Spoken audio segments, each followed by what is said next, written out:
All right, people, we're back. Another week, another episode of Lost. We're into October now. We finished our first batch of 5, so now we're into our next batch. We continue to get through Season 1. Today's episode we have is The Moth, which is our first focus episode on the character of Charlie, portrayed by Dominic Monaghan. We're going to be talking about him. Once we get into the episode, we're also going to be talking about not one but 2 movies that dropped this past weekend later on this year, as we are officially into Oscar season now. So we're going to be keeping track of these movies, which ones seem to be poised to win some Oscars versus which ones may have been a little bit too hyped up early on. Once we get into it, there may or may not be a certain level of satisfaction that I have towards the critical reaction of one of the movies that came out this weekend, even if I myself may not necessarily agree. I am joined once again by Luke of Luke Reviews. Luke, you ready to get into it? I am very much. It was a very good episode that Yes. I watched this morning. Yes, They're all pretty good episodes. So yeah, I was about to say there hasn't been a bad episode yet. I'd say probably the weakest episode so far has been the Tabula Rasa the Kate episode, but even that was like still pretty good. Season 1's it's pretty fucking good debut season. Just gonna say. Absolutely. All right, all of that and more on today's episode of Talkin Lost. Stay tuned.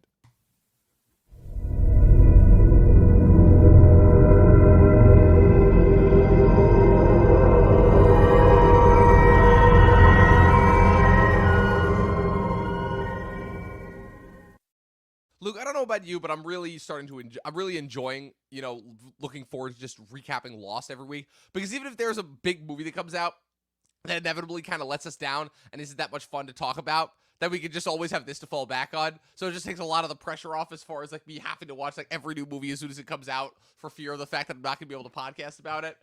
But yeah, so we did have 2 new movies this weekend. We had Joker 2, Folie, and we had Saturday Night. Jason Reitman's kind of return to non-blockbuster franchise filmmaking with his, I guess, ode to the creation of Saturday Night Live, a staple of American primetime television viewing and sketch comedy as the show prepares to hit its 50th anniversary. But we're going to kick this off, as always, with the latest episode of Lost that we watched. Season 1, episode 6, 7, depending on where you lie, after the 2-part pilot, The Moth, which is our first episode that focuses on Charlie, who, for a lot of people, is probably the fan favorite character. I know for me, he's one of my favorites. He instantly kind of hooked me, besides the fact that I'm like, oh, it's Mary from Lord of the Rings doing a network TV show. Okay, this is interesting. But also, again, as I feel like I've been saying on repeat for a broken record for the past 5-6 weeks, he's an incredible character. He's an incredible character. The character of Charlie, as we see, like many of the other characters on the island, but in particular, has a particularly tragic backstory and origin. You really feel for him as you're starting to learn about each one of the characters. Each one of them was kind of like had something that was missing so far, So you have Jack, who's got major daddy issues. Kate, who's on the run for some crime that she committed that we still don't know about, even though she shows that she's still a good person. You have Locke, who mysteriously recovered the use of his legs after having been paralyzed. You have Jin and Sun, who had a fracturing marriage that may or may not have been because, Jin works for Sun's father in some sort of criminal enterprise. And now we have Charlie, who all that we knew about him up until this point was that he was a rock star. His band Drive Shaft that he had, as we see in this episode with his brother Liam. And that kind of, unfortunately, was the greatest and worst thing that ever happened to him, because as you see, he kind of goes down the classic rock star path, or at least his brother does, missing shows, just wanted to do drugs constantly, and, what's it called? And then as we see, his brother eventually gets out, gets clean, and Charlie's unfortunately left kind of holding the bag, pun intended, as he unfortunately ends up getting addicted to the same drugs that his brother do, so much so that they're still affecting him on the island. And that's what makes this episode a particularly poignant episode, is this episode is all about kind of Charlie trying to prove his worth to the group, as he feels that, he was, pretty important, being one of the first characters that volunteered to go with Jack and Kate into the jungle way back in the pilot. And now he feels like everybody else is kind of moving on without him and that they don't need him as much. And he does prove himself, but there's also another little bit of a spiritual thing going into it as well with, his back and forth with Locke, which was a relationship that was established last episode. Locke figured out pretty quickly that he was an addict and that he was going through some struggles with withdrawal and such. And now it gets to the point where Jack, the other half of the coin, figures it out in this episode too. And it's an interesting journey, because I'll admit that, when you're thinking of desert island storylines, things that or deserted island storylines and things that could possibly be going on, going through withdrawal is not one of the ones that you may think of first, but it's definitely one of the more, I would say, compelling storylines that I could think of to happen on a desert island. What about you? What are your thoughts on Charlie so far as a character? Yeah, you mentioned that not being an expected part of the desert island storyline, but I guess that's what makes the show the show. It's not really about the desert islands, about the characters more so. At least that's more the focus of it. So I really enjoyed that aspect of just getting to know Charlie better. Uh, One thing I really enjoyed was the Locke relationship with him, because Locke, he has been, so to say, healed by the island, so he has this self-found purpose of, okay, the island helped me, now I'm going to help others on the island. So Charlie is his first one that he sort of goes to. So yeah, just seeing that backstory helped me understand the character. This, of course, the scene where he does go to his brother. He's like, "Hey, we need to go back on tour again." So that was a little sad. It reminded me of the Jesse Pinkman scene where he goes to visit one of his old high school friends or something. He's like has a family, and he's like, you can't stay here. So just a little parallel like that. But yeah, I'm really enjoying Charlie more and more with each episode. Yeah, I'm at the risk of spoiling anything. I will say that Charlie has one of the more memorable but iconic ends of not just any character on this show, but also one of the many. TV obviously has become known for its a vast amount of tragic deaths, and let's just say that Charlie in a little not Penny's boat for any of the major Lost fans. That's a major moment that's coming, and it's rather heartbreaking, especially given that Charlie is a character at the end of the day that is defined by his need for redemption, if you will. Although one argument could be made that he didn't necessarily have to be redeemed, but the fact that he goes so far out of his way to consistently sacrifice himself and try to do what he can to help other people and help his friends always kind of set him apart as being one of the more special and memorable characters in this cast. This is already a cast that's filled with such memorable characters like Saeed, like Sawyer, like Locke, like some characters you'll meet down the line that we haven't met yet, like Desmond, like Ben Linus. Certain other characters that come on throughout the run of the show, but obviously Charlie was always one that really stood out, and obviously seeing his origin again, it's it pokes at the heartstrings just a little bit, because you're like, at the end of the day, you're like, he just wants what's best for everybody. When he was on the mainland, it was what he thought was best for his brother and for their band, and now here on the island, it's his best that he could do in order to help everybody else. But as you can see, he's struggling. He really, really is. And I like how it's interesting because so much of the time, addiction stories are ones that always end in tragedy and are always played up for sadness. And I think this is one of the first, if only times I've ever seen it played up for something positive, where the whole thing is, like you said, you're right, Locke has been mysteriously healed by this island. And now he kind of wants to pass that on and help out everybody else. And he's trying to pass that on to Charlie as far as being like, okay, you want your drugs back? He's like, I'm going to test you for them. I'm going to have you ask me for them 3 times. And on the 3rd time, I'll give them to you. But you have to, but I'm not going to give it until you do it 3 times. And you see throughout the course of this episode as he goes through it, and he constantly asks him. And finally, at the end, after he saves Jack from the cave-in, he asks for him one more time, only to throw them in the fire. So clearly, it seems like for now, he's healed. Just for now. But other major story beats that happen in the episode, obviously, them continue to explore the caves. Charlie and Jack's, slight conflict causing an unintentional cave-in that Michael then has to coordinate an excavation effort for. Then the other big part, I guess, subplot, if you will, that's happening on the island is Saeed and Kate are planning to form some sort of a triangulation around the island in order for Saeed to attempt to triangulate the signal in order to discover where the transmission that's on loop is coming from. So again, more plot basis, but again, this episode is much more of a character focused episode than a plot focused episode, I would say. But real quick, what did you think about the attempt to coordinate the signal and where you think it's coming from, as far as adding more so to the mystery of the island? Not to mention that it's seemingly successful because the end Saeed triangulates the signal before getting knocked out by a mysterious person, presumably the source of the signal. Yeah, that was our first glimpse of someone else of human origin on the island. So I'm very excited to see where that goes. I'm guessing it's gonna be like a few episodes until we get even more answers. But yeah, I was very invested in that part of it. I'm guessing it's somewhere on the island. Just a matter of where. Is it that bunker, which is like the one thing I know in the show, that there's some kind of bunker. It's not that bunker. Let me put it that way. There's a multiple couple bunkers. There's multiple bunkers on the island. I'll just say that. Well, I'm very much looking forward to get to those. Yeah, I'm liking Saeed. He's very resourceful, just smart. Like, hey, stick up this antenna here. The fireworks thing. I thought something was going wrong with the fireworks. I was like panicking, like someone's not going to fire. Especially when it's going to go wrong. Well, especially when Boone trusted useless ass Shannon, who I love. I love how, again, for a character that again wasn't super important, but like had a lot of screen time in the pilot in the first couple episodes, has barely had any screen time since. I just thought that was like really funny. Where I'm like, because usually it takes like a couple episodes for them, especially on network TV, it takes a couple of episodes for them to realize that they hired a cast member and a character who is absolutely useless and just sucks at everything. And while again, Maggie Grace isn't the worst actress, it's kind of funny seeing just how they're like, wow, they thought a character as useless as Shannon would be a good idea for a character.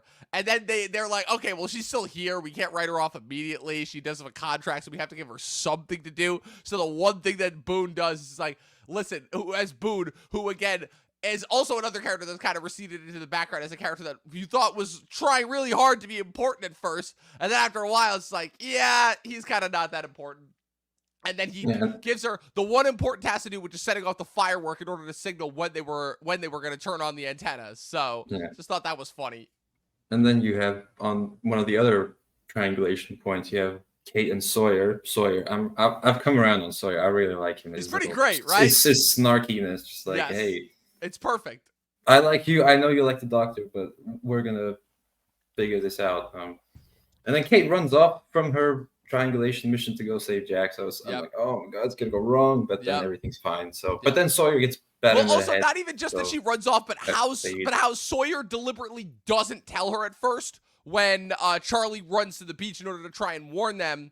And Sawyer says that he's going to go and tell Kate and Saeed, and then he deliberately does not tell Kate. And then in the way that he accidentally reveals it, causing Kate to go run off. I just thought that it was a little bit interesting where it's like, yeah, I know Sawyer. Oh, well, I gotta commit to it now. Like, But again, I just love how everybody thinks it's like, oh, don't be won over by Sawyer yet. Sawyer is still slowly winning us over, but he does still have those moments of constant writing. He was like, yeah, I'm in this for me and nobody else. And we're going to find that out more once we get into the next episode, Confidence Man, which is, I'll give a little hint, that's a Sawyer backstory episode. So that's going to be interesting to say the least once we get into his backstory as well. Like I said, I really do enjoy the structure of this show as far as like progressively introducing us to each of the characters as we go on. You know, it's a structure that isn't utilized, I feel like, by a lot of shows. I feel like Skins is another show that did this really well, where Skins, even though we didn't get a backstory on each of the characters with each episode, each different episode had a focus on each of the different characters in the ensemble. So by the time the episode wrapped up, we had kind of this lens into each of these characters that we didn't necessarily have. And it's a structure that I really, really enjoy how they continue to utilize, you know, contrasting their backstory with how they came to the island with their current storylines on the island and seeing how much they change, if they're the same, if they're different, whatnot. So obviously the two big ones that we have to look forward to still, not in this batch that we're going to cover in October, because in October, we're going to cover, so we have the Moth this episode, which is Charlie. Next week is Confidence Man, which is Sawyer. The week after that is Solitary, which is Saeed. And then we wrap October with Raised by Another, which is Claire. And then I'll check it, and then so obviously I'll give that recap as far as which characters we're going to cover each month once we get into it. The other big ones we still have to cover are Numbers, which is going to wrap 2024, which is a Hurley backstory. And then once we get into 2025 and we begin to wrap up season 1, it'll be Do No Harm, which we'll use to which will be Boone's backstory. Those are the other two pretty big important episodes of season 1 before we get to the finales. As far as episodes to look forward to, premiere episodes, always important, but some more than others. And finale episodes. Lost always knew how to deliver on a big gonzo action-packed finale. So definitely we'll be sure to give a big focus on those when we get to it. But real quick, so Jack gets stuck in a cave-in, obviously, so, you know, there's some logistical efforts there. Charlie immediately wants to jump to it. He's like, I can help. You know, Michael coordinating the rescue. Michael obviously using his expertise in construction in order to try and in order to kind of lift the rocks up. Yeah, he's talking about load-bearing walls. I'm like, I studied that. You're like, wait a minute, I understand this. This is something that I know. I could go there. See, again, Lost covers all sorts of facets. So they managed to open up a space big enough for Charlie to crawl into. Charlie manages to get inside, but just as another cave-in collapses, once again, almost like the island is testing them, and he manages to get inside and manages to see with Jack.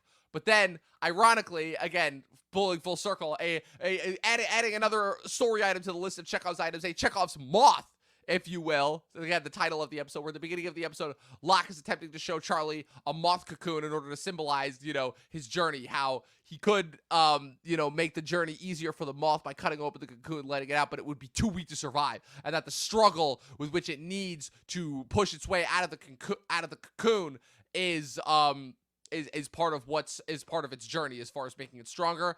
And then, so, of course, this leads to, once they're trapped in the cave, Charlie and Jack see a moth in there, and this leads for Charlie looking for the light source and literally digging him and Jack out of the cave right as Kate shows up and starts to dig them out. So I thought that particular bit was pretty great. And, it's, like I said, a little bit of struggle, a little bit of resilience that shows Charlie eventually making his way to, to the better person that he is. So, and redemption is such an old reliable type of character trope, just like Jaime Lannister, Zuko from Last Airbender, just to name some. It always works if you do it right. It's going to be like best character on the show. So I'm going to see what else happens with Charlie. I watch a lot of. I know, but I read books. I watch booktube videos. They talk about. I know, but what I like is that, like, since you've watched so many TV shows now, you're starting to like pick up on like the different like tropes and character types and like seeing like which ones we really gravitate towards. Because you're right, Jaime Lannister, Zuko. There's a couple of other redemption arcs that happen with characters that are introduced as villains that later become good guys that are just introduced on this show in general. So yeah, it's some good stuff to say the least. So I'm looking forward to seeing, especially. We're watching my progression as well throughout the show. How I analyze these things. Yes, indeed. And Lost, I feel like is, and this is another thing that I feel like people kind of overlook when it comes to talking about the show, is Lost is, in a way, like, obviously it's interesting to see once we get into the later seasons how much more emphasis on the science fiction and the fantasy it gets, but it is real. Lost is one of the most interesting shows to study and examine when it comes to, transitions of shows between genres, where it starts off very character focused and very drama and survivalist oriented before transitioning into more of a sci-fi fantastical twist. And oh man, once we get to the last three seasons really, but the last two seasons in general, when every episode is very heavily focused on science fiction and just like avoiding what the island is throwing at them, it really it becomes a lot of fun, to say the least. So anything else you want to talk about with this episode before we get into Joker and Saturday Night? Not particularly. Just another real solid episode of season really 1. Solid episode. Yeah. Like I said, Walkabout and House of the Rising Sun were two of the most important episodes, I would say, of the show. But White Rabbit 2 weeks ago, and now this episode, The Moth, they're both very, very good episodes. I very, very much enjoyed my time with this. Charlie, once again, proves to be one of the best characters on the show. I give this episode 4.5 out of 5. Easily. No, I think I've given most of the episodes 4.5 out of 5, but they warrant it, and so is this one. Indeed. All right. So with that being said, that's our wrap up of Talkin Lost. That's episode 6 or 7, depending on which order you're in. The Moth. We'll be back next week for Confidence Man. And with that being said, stay tuned for a little movie chat back on the regular Talkin TV podcast.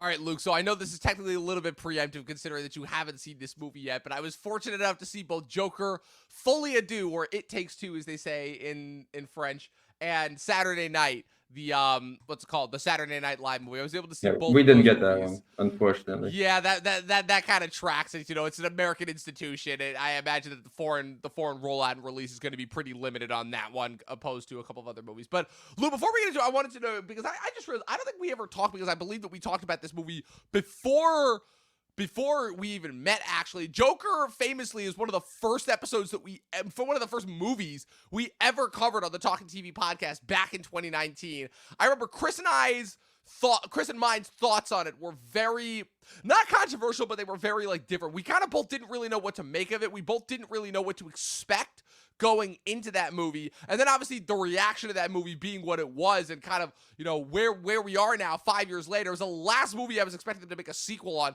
But considering that it was a less than $100 million movie that made over $1 billion at the box office in 2019, it's impressive to say the least. But I mean, going into this movie, like what were your, like, first of all, what were your thoughts on the first movie? And, like, what did you think, like, going into this movie as far as, okay, like, we're getting a sequel. I get it, like, DC and comic books and but, like, of all the movies that didn't need a sequel, you know? Yeah, so Joker came out in 2019. That was year one of Look reviews. So I gave it the 5 stars that everyone seemed to give it. I was like, you're one of the Talkin TV podcasts as well. Yeah, so throughout the years, I've watched a few more movies, and and my opinion on Joker soured a little. Not too much. I think it's a fun little like movie, but I don't like that. It's not DC Joker-y at all. It's just like a guy. So, and when I heard that it was like a musical, Lady Gaga's gonna be Harley Quinn, like, okay, there could be something here, but now I'm like, no one actually likes it now that it's out, and I haven't seen it yet. I'm gonna see it tomorrow. I don't know really what to expect. I've heard differing things. Like if you hate the first Joker, you're gonna hate to see one even more. If you don't like the first Joker, you like this one. So I don't know. I was excited for it. The Joker trailers always go really hard for no reason. I was looking forward to the musical bits. I guess you're gonna tell me a bit about those. So I'm gonna see it regardless. It's interesting because Joker 2 versus the first Joker, it's like a weird Venn diagram of people as far as like, okay, if you like the first one, you're gonna hate this one. If you hated the first one, you're gonna like this one. But if you like the first one, but if you did like the first one, there's a chance you might like this one. And so it's like this weird Venn diagram of reactions. And I think what's probably like the most satisfying for me as somebody who did not like the first one at all in hindsight, I'm realizing now that, but I'll explain why, because I'm going to go in depth on my thoughts without spoiling, I guess, any of the plot, or I'm going to try my hardest because I know you haven't seen it yet. But what I will say about Joker Folie is that, and I wrote this in my review as well, which is where the world was in a vastly different place back in 2019. And Todd Phillips, the director of the Hangover movies, the first one being an iconic comedy, the second two being these kind of really confusing, tonally jarring sequels that while showing some promise from a director who clearly does not want to be constrained by the genre that he found himself kind of stuck in the 2000s when he was coming up. You know, he was known for movies like Road Trip, Old School, what's it called? There was one other that he directed, not Mr. Woodcock. Actually, was it Mr. Woodcock? I can't remember. But Todd Phillips was kind of known for doing these gross out, mean-spirited comedies. What's it called? You know, frat guy comedies is what they called. So obviously, you know, he kind of shifts things a lot. Starsky and Hutch, the remake, that's the one I was thinking of, and School for Scoundrels, as well as directing Due Date and producing Project X in between Hangover movies. But he really wants to start to shift away from comedies once he does War Dogs in 2016, which is an excellent movie starring Jonah Hill and Miles Teller. And so naturally, when he says, I will still never forget this, because this was in the middle of like kind of like the immediate post-Justice League reaction, everybody kind of wondering what was going to happen with DC after that disaster. And then not only does Warner Brothers announce that they're going to do spin-offs about the villains, they announced they're going to do a solo Joker movie that's not going to feature any of the other DC characters, produced by Martin Scorsese. This is before they even announced Todd Phillips. At the time, everybody thought it was a joke. Nobody thought they were actually going to make this movie. And then it's announced that Todd Phillips is directing, and then you see the first couple of trailers, and then you see the movie, and the movie does gangbusters, right? And everybody goes nuts for it.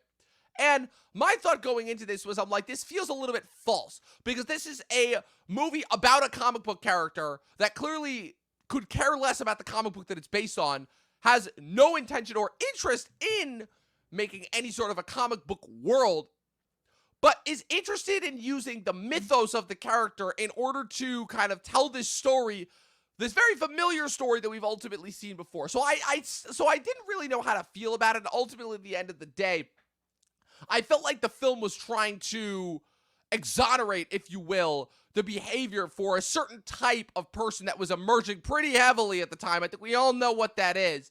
And my whole thing is, I'm a big believer in my own real life about taking personal responsibility and accountability for your actions and not trying to play the incessant victim card. And I guess my problem with the first one is the fact that it's essentially trying to present victimhood as a justifiable excuse for committing these heinous acts. And while the Arthur Fleck character is somebody who obviously is meant to garner sympathy, the problem with that first one is I don't think they do a good enough job of giving him enough agency to really make you buy into the fact that all of a sudden he becomes this figurehead for this massive crime insurrection that essentially happens. And now, obviously, given everything that's happened in the real world since that first movie came out, that's the thing that people also forget, too, is this is pre-January 6th as well. I feel like Todd Phillips is kind of looking back at that first movie and is like, okay, while my movie is not necessarily a direct inspiration for some of these groups and movements, I definitely am not a fan of what has happened in the 5 years since. And I definitely, if I'm going to make another one of these, which clearly he was under contract to because the first one made so much money, he's like, okay, I basically have carte blanche to do what I want. I'm going to make a musical, still kind of questioning the motivation for there. But as far as what the focus of this is going to be, he's like, okay, I told my Taxi Driver / King of Comedy movie, it didn't quite work out the way that I was expecting, because the difference between this movie and those two movies is those two movies never made you forget that the guy that you were watching was mentally unstable and was not a figurehead that anybody should root for or sympathize with. You were meant to empathize with those characters. They don't do a big dance on the stairs. Correct. And you were not supposed to feel bad for those guys, you know? That's the one thing those two movies were never concerned with at all. And Todd Phillips realizes that. I've never seen a thing before where he realizes the issues with the first movie. The one could argue was already a success. It was a massive financial success. It was nominated for, it won multiple Oscars. It won Joaquin Phoenix's Best Actor Oscar. And now you have him ultimately go in the complete opposite direction and trying to look back on and vilify everything that he did with the first movie. And now, as a result, everybody hates it. And what's even more insane about that is he even has that as a story element in the movie, where he literally has Arthur Fleck. I'll say this, the majority of the movie is a court trial. The entire time, it's basically like Arthur Fleck going through his trial for the crimes that he committed in the first one, and the whole time, like, kind of examining and exonerating about the whole movie's concerned with, whether it was actually Arthur Fleck or whether the Joker was a greater manifestation of an alternate personality. They're going through this courtroom proceeding, and the judge is constantly reminding everyone, this is a court of law, not a clown circus. But ultimately, at the end of the day, Arthur kind of using his newfound fame to his advantage before kind of coming down to earth and informing everyone, like, yeah, at the end of the day, you guys want me to be this one thing, but I'm not that person. I'm just kind of looking for this escape from this awful life that I've been living. And the minute that he kind of opens up and gets vulnerable, the crowd immediately deserts him. And it leads all the way to an ending that is quite shocking and unexpected that no one will see coming. And again, it has just been really interesting to see everybody's reaction to a sequel that not only is actually interested in trying to examine kind of its own identity, which and the basis from which it was created, which again, I don't remember the last time I've seen that from a sequel in my lifetime, let alone a sequel to a comic book based movie, but also a movie that is attempting to reckon with kind of the plights of the world that it unintentionally inspired and is now trying to alleviate itself of. I'm not saying it does that entirely, but as far as, examining the idea of myth making and where that comes from and kind of the problematic origins from which that can start and the movements that can inspire, it's very Dune 2-esque, if you will, in the sense of the whole point of Dune 2 is showing how, our belief in, or rather, and our blind faith in these messianic figures is almost always unjustified and wrong and could lead to worse things happening. It's kind of insane, and I know I probably sound like I don't know what I'm talking about, but I feel like for anybody who actually watched this movie and actually understood what it was going for is going to see this. And I have a feel, and besides the fact that I'll say that this is the first movie that I've seen so far in 2024 that the critics are not only like kind of off about, but they are straight up just wrong. Like, I can say first and foremost, the criticisms of this movie are wrong.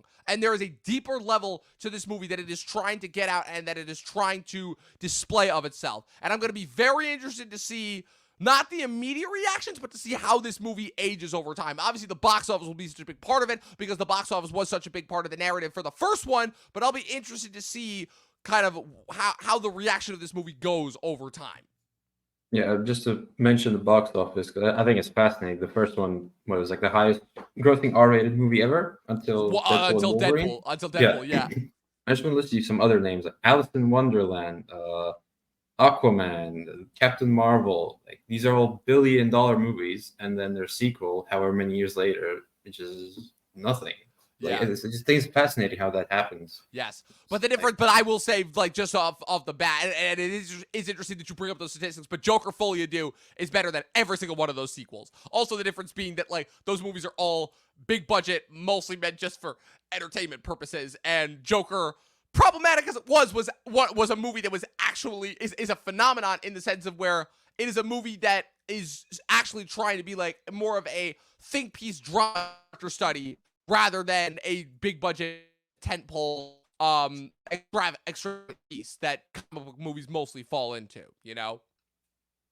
But it is a comic book movie, Dom. It is, but it's a comic book movie that has absolutely no interest in being a quote-unquote what a comic book movie has. Comic book movie is another one of those things where it's supposed to be a blanket term that covers a variety of different genres, but because of what comic book movies have become in the last 10, 15 years of cinema, what we equate as comic book movies is completely different than what it actually is, you know? It's the same way that whenever people talk about animation, they're only talking about Disney movies, and there's so much more to animation than Disney movies, you know?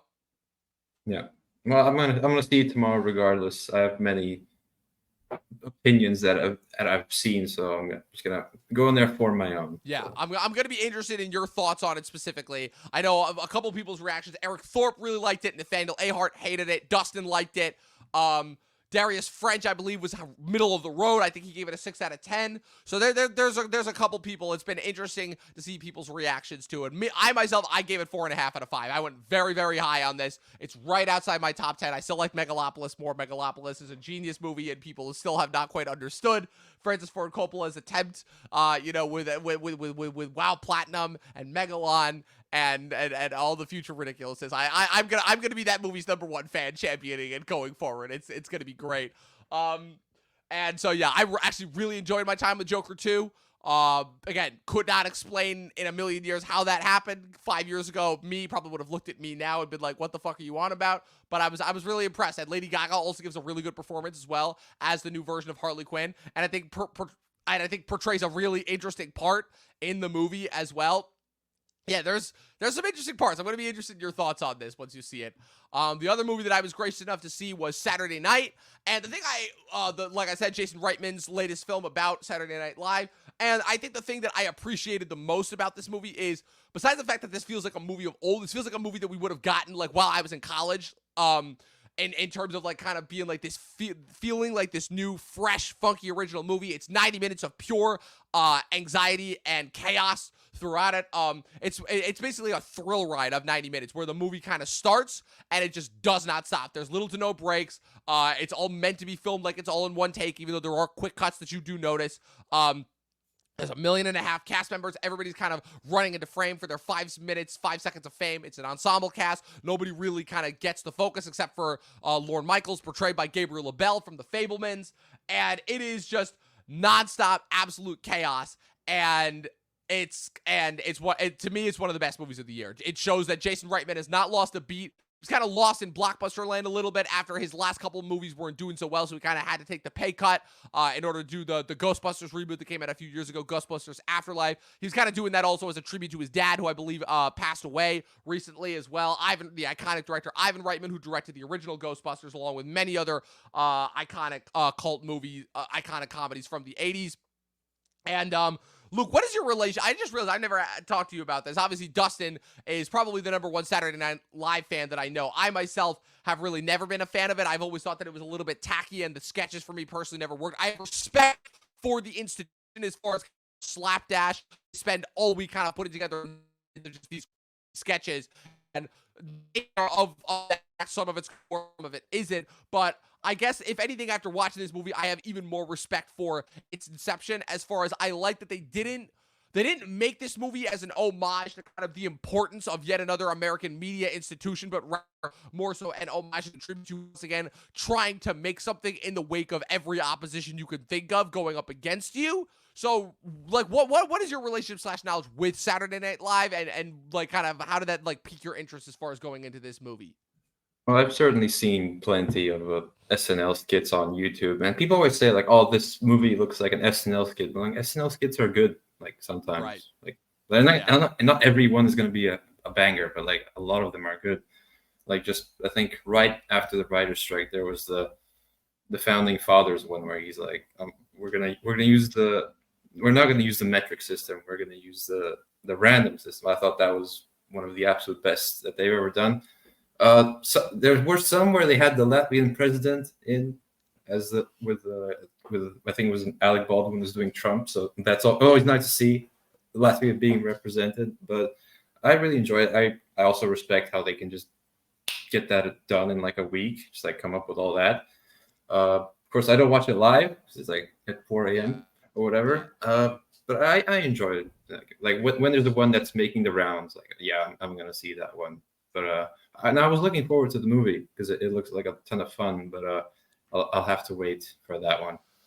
Guess just for this movie, first of all, the fact that they never have a moment where you like it's one of those instances, kind of like Uncut Gems, where it's a type of movie I still have yet to figure out the exact wording as far as it, because it's not really a genre of a movie, although it is really starting to a of the nonstop movie, I will, where again the movie never really break shit. It pauses briefly just to give the characters like a moment to. There's a couple moments between Gabriel LaBelle's Laura and then Rachel's character, who is maybe sort of Rosie, who's one of the who's head writer, and kind of all the other like kind of brief they have brief to kind of with the character, Billy Crystal's in there. Nicholas Braun is playing dual here as both Hoffman and Jim Henson. You have men show up at a very as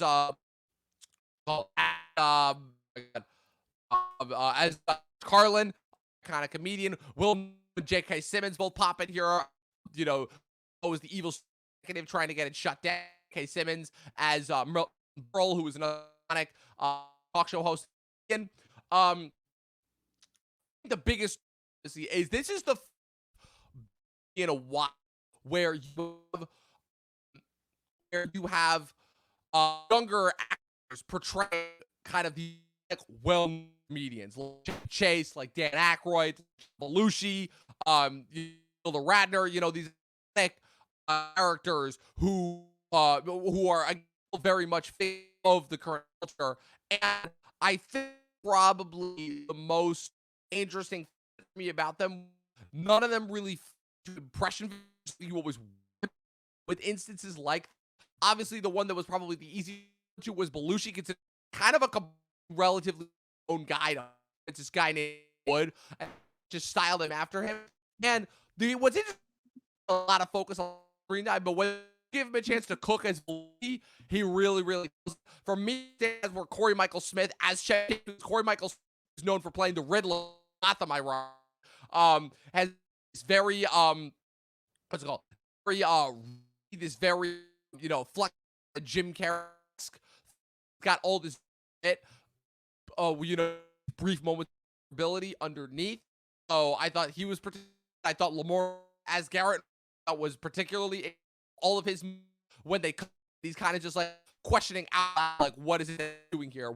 I thought all of those moments were really out. I thought that was fun. And Holmes, the Reitman able to make this what's it called? Is able to once again kind of shift up genre from again, he's the guy who's made a couple of pretty iconic movies. Thank You for Smoking, Juno, Up in the Air, Young Adult, all these movies that are kind of about like these older characters who kind of are at points in their life where they don't really know kind of what their next trajectory in life is. He literally, his debut movie is about a cigarette advertising executive who's trying to make things more advantageous, pro the cigarette, the tobacco industry.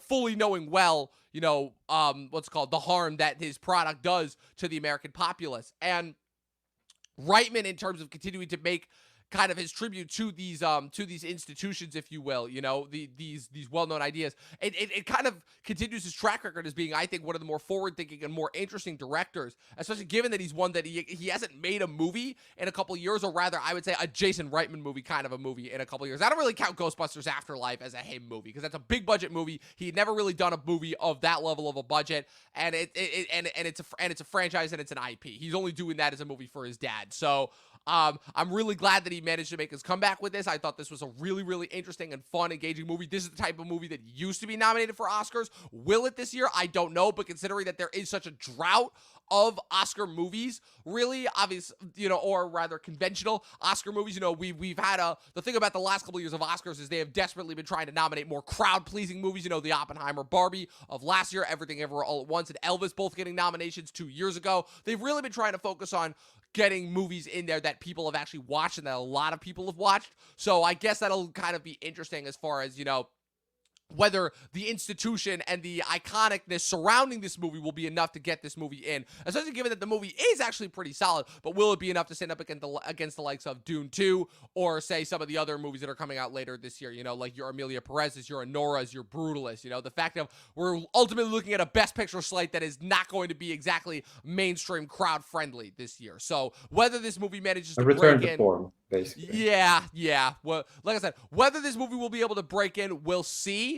But for me, at least, this was one of the more interesting and engaging and fun movies of the year. It was nice seeing a movie of relatively younger cast members as well. I wrote this in my review too. All kind of getting to work together and bounce off each other in a more natural setting, because that's something that we really don't get to see a whole lot on the big screen. So just if you're a fan of acting, more so than you're a fan of, I guess, of this institution. Because again, this really doesn't go into the lore of Saturday Night Live, because this isn't like a traditional, a Lorne Michaels biopic. This is just about, okay, the 90 minutes that led up to the premiere of the first episode of Saturday Night Live and all of the chaos surrounding it. And it's if you're a fan of that setting, you're going to love it. I even said as well that this is definitely going to be more so for people who are in the entertainment industry and have worked in chaotic environments like that. But even still, I'll be interested to see if this has something in it for someone. Like I said, I gave this 4.5 as well. Yeah, I will. I'm looking forward to watching this on my laptop on some Saturday morning. Yeah. It has to be watched on a Saturday, too. That's the thing. I can't believe I'm saying this, but I'm I had to watch this on a Saturday because it was the only way that would have worked. So. Yeah. Yeah, I'm looking forward. It looks like a ton of fun. So yeah, it is. You definitely sold it to me. It is more. Very. Yeah, it is. I enjoy the actors. It's a nice lower budget movie that we should be having more of. Yes, we should be again going back to that Cord Jefferson thing at the Oscars. Let's make more lower budget and one big budget. So yeah, 100%. Could not agree more. And next weekend, we'll be breaking down The Apprentice and We Live in Time, because those are both coming out next weekend as well. I'll be interested to see if any of, because those seem to be the two movies that people thought were going to be nominated for a lot of Oscars when they were announced months ago. And now that we're getting closer to the race and kind of the festival hits have already been announced as far as which ones are going to be, more beloved. We'll see. But they're both starring people that we like. I was actually just rewatching a Succession episode last night, the Living Plus episode of Succession. Getting ready for both my Succession boys, Kendall and Roman, to make their big screen comebacks. Kendall next week with The Apprentice, and then Roman in a couple weeks for A Real Pain with Jesse Eisenberg, which people are telling me could be a little bit of a sleeper hit. So we shall see. But with that being said, that was the show for today. Like I said, we talked about the Moth on Lost. We talked about Joker 2 and Saturday Night. Let us know your guys' thoughts on both those movies if you saw them in the comment section below. Luke I'll be checking in on you in the next couple of weeks to see your thoughts on these movies once you eventually watch them. In the meantime, where can the good people follow you on the interwebs? They can check out my YouTube back catalog at Luke Reviews, and on Instagram. Every now and then I post something that I think is amusing on my story. My Letterboxd is linked in both of those places. I should be seeing We Live in Time this week, so we can discuss that one. So we can chat that one for a little bit. No, The Apprentice yet. We get that later. Yeah, like I'm so shocked that The Apprentice is even getting wide release. I'm still just shocked at that. So that'll be interesting to say the least. But like I said, we are officially, like I said, it is October. It is officially Oscar season. I unfortunately missed New York Film Festival. I was not able to go this year. But honestly, I'm kind of just looking forward to seeing the movies roll out naturally and have them be able to see them with a wide audience. Because I will admit, there's something about watching movies with a room of strictly cinephiles that kind of, I don't know, it kind of sucks the joy out of it. I much prefer watching movies with a real audience, because that to me is like how movies were meant to be viewed. So with that being said, from myself, from Luke, you guys can follow me with everything going on at Movie Nerd Reviews across all platforms, at Official Talkin TV Podcast across all platforms. This episode will be available on Spotify and Apple Podcasts tomorrow. Be sure to subscribe to us on YouTube, follow us on Twitch if you are watching us there. And as always, people, 12 seasons of short film, and watch more fucking movies. We're getting closer to the end of the year. We will see you guys next week.